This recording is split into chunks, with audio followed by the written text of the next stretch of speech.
गई। इसको लेकर जमकर बवाल हुआ। भाटी के समर्थकों ने जोधपुर, बाड़मेर, जैसलमेर समेत कई स्थानों पर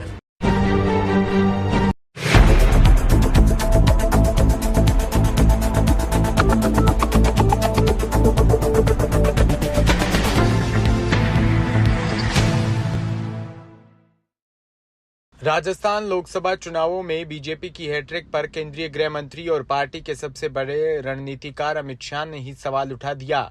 अमित शाह ने एक टीवी इंटरव्यू में सार्वजनिक रूप से यह स्वीकार किया कि राजस्थान में सीटें कम होगी। शाह ने कहा कि राजस्थान में हमारी बहुत कम, कटौती 1-2 सीटों की हो सकती है। लोकसभा चुनावों के रिजल्ट से पहले शाह के इस बयान को सियासी रूप में काफी अहम माना जा रहा है। 400 सीटों के सवाल के जवाब में शाह ने कहा कि आप नतीजे आने दीजिए, चौंक जाएंगे।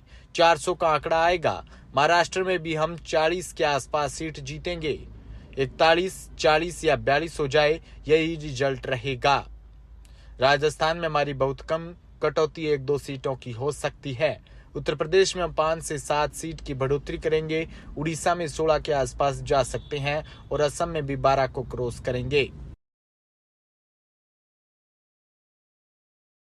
जयपुर वर्तमान में इंडस्ट्री रेडी स्टूडेंट मार्केट की मांग है। अब इंडस्ट्री ट्रेनिंग में खर्च करने से गुरेज कर रही है। ये कहना है राजस्थान टेक्निकल यूनिवर्सिटी के vice chancellor professor S K. Singh का। वो शनिवार को Swami Keshvanand institute of technology management and Gramothan में आयोजित प्रेस कॉन्फ्रेंस को संबोधित कर रहे थे।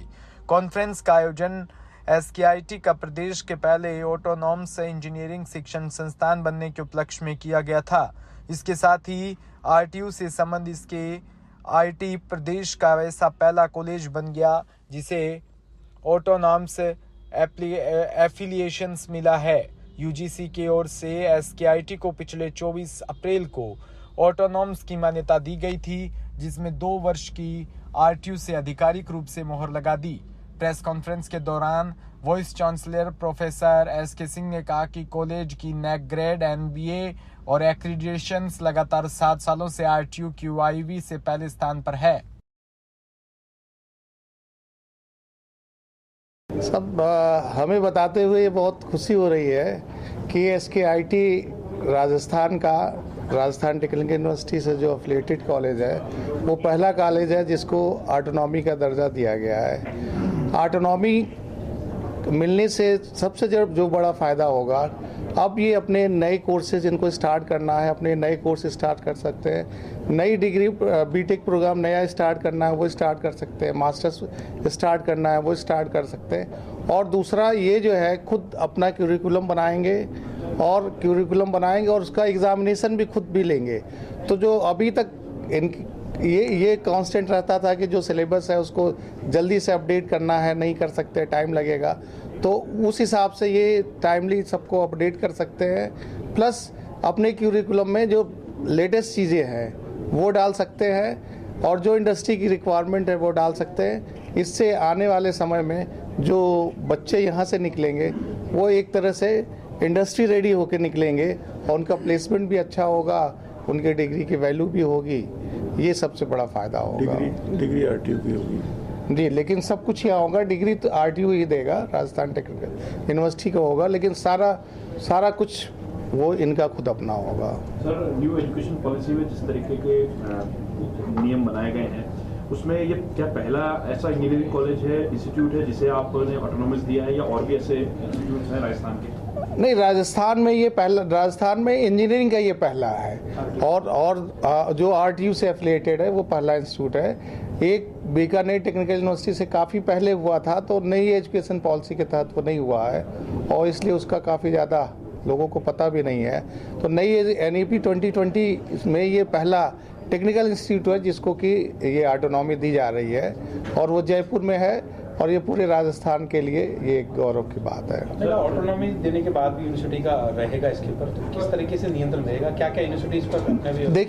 देखिए यूजीसी का जो नोटिफिकेशन है, जो ओवरऑल क्वालिटी कंट्रोल जो रहेगा यूजीसी और एआईसीटी के जो गाइडलाइंस है वो तो मानना ही पड़ेगा इन्हें, और साथ में हमारे यूनिवर्सिटी का भी जो गाइडलाइंस है वो मानना पड़ेगा। लेकिन ये इनकी खुद की कमेटी होगी, उन गाइडलाइंस को मानते हुए खुद का निर्णय सारा कुछ इनकी खुद की कमेटी लेगी। अब जो जैसे इनकी एकेडमिक काउंसिल अपनी होगी, बीओजी बोर्ड ऑफ गवर्नर्स होंगे, बीओजी इनकी अपनी होगी, बोर्ड ऑफ स्टडीज़ अपनी होगी, इसलिए सारा कुछ जो कुछ भी चेंजेज है ये अपने लेवल पे कर पाएंगे, ये डिफरेंस हुआ। सर, हम कितना लागू कर पाए राजस्थान में एनईपी, आपकी यूनिवर्सिटी जो है एनईपी 2020 को कितना लागू करने में सक्सेस? नहीं, हम लोगों ने ज़्यादातर NEP new national education policy को लागू कर लिया है। तो अभी तक जो सिलेबस वगैरह था वो सारा कुछ हम लोगों ने कर लिया है, और एक चॉइस बेस्ड क्रेडिट सिस्टम था जैसा कि पहले भी बात हुई थी, वो भी हम लोगों ने इम्प्लीमेंट कर दिया है। चॉइस बेस्ड क्रेडिट सिस्टम में ये होता है, एक बास्केट ऑफ सब्जेक्ट्स होते हैं, जिस बच्चे को जो इंटरेस्ट है उस इंटरेस्ट के हिसाब से वो सब्जेक्ट ले सकता है। अगर मान लीजिए जैसे कोई सिविल इंजीनियरिंग कर रहा है, सिविल इंजीनियरिंग में बच्चे ने एडमिशन लिया लेकिन उसको कंप्यूटर में ज़्यादा इंटरेस्ट है, तो कंप्यूटर वाले बास्केट ले करके वो कंप्यूटर में भी अपना नॉलेज ले सकता है। तो उसको डबल फ़ायदा हो गया, सिविल इंजीनियरिंग भी आ रही, कंप्यूटर भी आ रही, इसलिए उसके चांसेस जो है जॉब वगैरह के ज़्यादा हो जाते हैं। एक तरह से हम लोगों ने ज़्यादातर चीज़ें कर लिया है, बट कुछ चीज़ें अभी बची हुई जो अभी इसमें है कि फर्स्ट ईयर अगर कोई छोड़ सके जो है उसको सर्टिफिकेट देना है, सेकेंड ईयर के बाद डिप्लोमा देना है, थर्ड ईयर में डिग्री देना है, फोर्थ ईयर में डिग्री रिसर्च देना है, वो चीज़ अभी इम्प्लीमेंट है। क्योंकि उसके बाद क्या होगा कि लोग बच्चों को एक यूनिवर्सिटी या एक यूनिवर्सिटी से दूसरी यूनिवर्सिटी में ट्रांसफ़र हो सकते हैं। अभी वो चूँकि इंटर यूनिवर्सिटी सभी को करना है एक साथ, वो अभी नहीं हो पाया। मेरे ख्याल से आने वाले समय में वो भी हो जाएगा। आज काफ़ी बड़ा दिन है, काफ़ी खुशी की बात, आप सब लोग आए और वीसी साहब ने सारा एक्सप्लेन किया। न्यू एजुकेशन पॉलिसी के बारे में थोड़ा सा मैं और ऐड कर दूं उसमें कि जैसे एक मेजर डिग्री जैसे वो ले रहा है सिविल के अंदर या इलेक्ट्रिकल में या इलेक्ट्रॉनिक्स में, उसके साथ साथ में कुछ कोर्सेज करके कुछ क्रेडिट्स अर्न करके वो माइनर डिग्री भी ले सकता है। जैसे सिविल के साथ में वो कंप्यूटर्स की डिग्री भी ले सकता, माइनर डिग्री। ये एक न्यू एजुकेशन पॉलिसी का बहुत अच्छा फीचर होगा इसका। तो जो ब्राइट स्टूडेंट्स हैं उनको बहुत फ़ायदा मिलेगा इस चीज़ से। एसकेआईटी के बारे में बता दीजिए सर। आज एसकेआईटी के बारे में तो देखिए वीसी साहब ने बहुत कुछ बता दिया, उनका ये नंबर 1 शुरू से ही रहा है। और एक्चुअली इनफैक्ट मैं यहाँ पर 2002 में आया था और चेयरमैन साहब से मेरी पहली मुलाकात में इन्होंने कहा कि हमें तो इंस्टीट्यूट का नाम चाहिए, और उन्होंने मुझे टोटल एकेडमिक फ्रीडम दे दी उन्होंने करने के लिए। और शुरू से ही मेरा फोकस ये रहा था कि हम NBA एक्रेडिटेशन के लिए जाएं। तो पहला बैच हमारा जो है वो 2006 में निकला और 2009 से हम बराबर एक्रेडिटेशन लेते रहे हैं, और आज हमारी 6 ब्रांचेज NBA से एक्रेडिटेड है और जो है नेक से भी A++ मिल चुका है। तो ये हमारी बहुत बड़ी उपलब्धि है। और हाँ, अभी ये बहुत बड़ा दिन है आज हमारे एसकेआईटी परिवार के लिए कि टाइम टू टाइम हम जैसे सुराना सर ने बताया एक्रेडिटेशन और नेक एक्रेडिटेशन में तो गए हैं कि हमको रिक्वायरमेंट थी। बहुत सारे कोर्सेज या COs POs हम मीट आउट नहीं कर पा रहे थे, इंडस्ट्री की डिमांड के हिसाब से हम स्टूडेंट्स को प्रिपेयर नहीं कर पा रहे थे। तो हमको एकेडमिक ऑटोनॉमी की बहुत ज़रूरत थी, जो सिंह साहब ने जैसे आपको बताया कि पहला कॉलेज है RTU के अंडर में एफिलेटेड, जिसमें सबसे बड़ा फ़ायदा ये होगा कि एकेडमिक ऑटोनॉमी हमारी होगी लेकिन डिग्री RTU की होगी, क्योंकि इस डिग्री की एक बहुत अहमियत है। तो ये हमारे और हमारे स्टूडेंट्स के लिए एक बहुत अच्छी अपॉर्चुनिटी है। उनको इंडस्ट्री रेडी करने के लिए हम लोग पूरे तत्पर रहते हैं, लेकिन कोर्स या क्रेडिट उनको नहीं दे पाते तो स्टूडेंट सीरियसली नहीं लेते।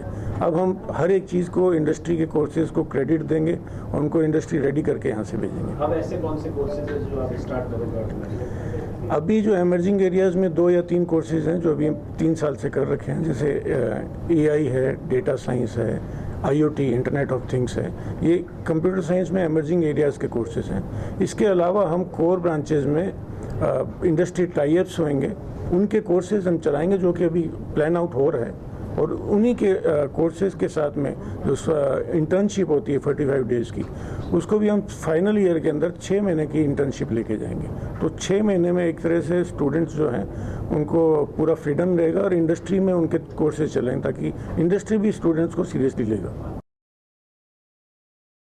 झालावाड़ से खबर पुलिस अधीक्षक ऋचा तोमर ने बताया कि पुलिस मुख्यालय द्वारा एक सर्कुलर जारी कर निर्देश दिए हैं कि विवाह समारोह में जिले के गांव बोरदा थाना सदर झालावाड़ में बिंदोनी निकाले जाने की घटना पर पुलिस द्वारा त्वरित कार्रवाई करते हुए थाना सदर झालावाड़ पर प्रकरण दर्ज कर घटना को कार्रवाई करने वाले सामाजिक तत्वों को गिरफ्तार कर न्यायालय में पेश किया।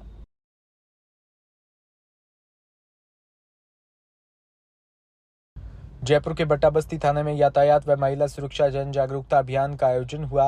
कार्यक्रम में ट्रैफिक रूल्स के बारे में बताया गया और 2 पहिया वाहन चलाते समय हेलमेट पहनने और 4 पहिया वाहन चलाते समय सीट बेल्ट का प्रयोग करें और महिलाओं को कहा कि जब आप 2 पहिया वाहन पर पीछे बैठे तो कैप जैसा हेलमेट नहीं पहनना। सभी महिलाएं अपने नाबालिग बच्चों को बाइक और कार न दें। और निर्भया स्क्वाड इंचार्ज सुनीता चौधरी ने महिलाओं को निर्भया के बारे में बताया। वहीं इंचार्ज कैलाश बिश्नोई ने कहा कि हमारे यहाँ पर आमजन और पीड़ित परिवादी के लिए हम 24 घंटे तत्पर हैं। थाना क्षेत्र में किसी को भी कोई भी समस्या हो वो तुरंत मेरे पास आए और कॉल करे और उसकी समस्या का समाधान होगा।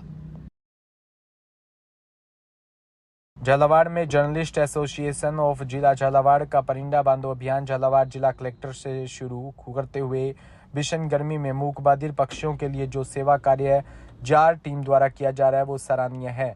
इस सेवा के लिए पक्षी जो आपको दुआएं देंगे वो आपके जीवन में महत्वपूर्ण होगी। किया गया कार्य है और श्रेष्ठता तभी सिद्ध होती है कि हम बाकी जो इस संसार में जीव जंतु हैं उनके प्रति हमारी कृतज्ञता क्या है। तो ये हमारी कृतज्ञता का अर्पण भी है। और जो निरीह जो पक्षी हैं जो इस भयंकर गर्मी में पानी की तलाश में रहते हैं, अगर उन्हें यहाँ इस पेड़ की छांव में अगर ये जल मिलता है तो वो जो मूक प्राणी है जो आशीर्वाद आप लोगों को देगा, निसंदेह आप लोगों के जीवन में और समृद्धि और श्रेष्ठता आएगी। तो एक बार पुनः आप सभी को इस श्रेष्ठ कार्य के लिए, इस अच्छे कार्य के लिए दिल से आप लोगों को बधाई और ईश्वर से यही कामना है कि आप ऐसे ही श्रेष्ठ कार्य आगे करते चलें। धन्यवाद।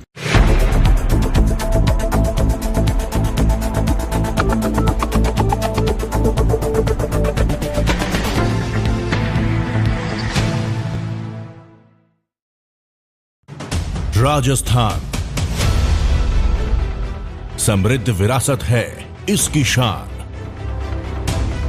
रंग बिरंगी पहचान। अलवर से लेकर जैसलमेर तक, श्री गंगानगर से लेकर प्रतापगढ़ तक, संपूर्ण राजस्थान को